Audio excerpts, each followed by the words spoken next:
Alright mga idol, usapang boxing na naman tayo. Pag-usapan nga lang natin ang ilang kaganapan sa mundo ng boxing. Ngunit bago yan, subscribe na sa Boxing Club PH. So yun nga mga idol, unahin muna natin itong magiging laban ng ating former two-time world title challenger na si Jonas One Punch Sultan kontra kay Frank Gonzalez. So magaganap nga ang laban nila bukas sa Florida, USA sa White Sand Event Center. So sa kanilang weigh-in kanina mga idol, tumimbang itong si Sultan ng 121.2 pounds habang ito naman si Frank Gonzalez tumimbang ng 122.8 pounds. At bagamat ng title nga ito mga idol, mahalaga pa rin na manalo dito ang ating kababayan na si Sultan, lalo't kung gusto niyang makalaban ulit sa world title.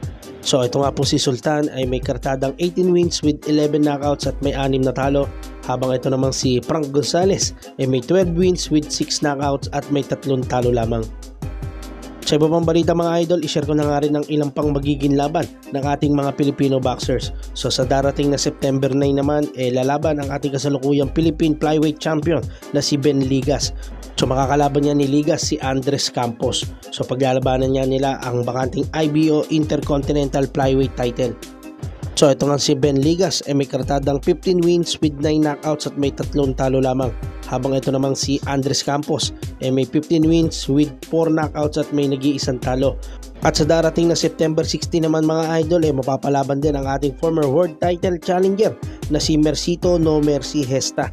So makakalaban niya ni Gesta ang undefeated Mexican boxer na si William Cepeda. So magaganap nga ang laban nila dyan sa Commerce Casino and Hotel, Los Angeles, California.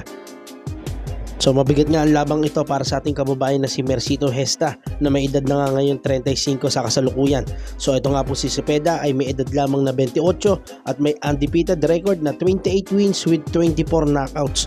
Habang ito namang si Gesta ay may 34 wins with 17 knockouts at may 3 talo. At sa darating na September 18 naman mga idol, sasalang din ang ating kasalukuyang WBO Global Flyweight Champion na si Jimel Magramo. So makakalaban niya ni Magramo ang pambato ng Amerika na si Anthony Olasquaga. So gaganapin naman ang laban nila dyan sa Ariake Arena sa Kotoku, Japan.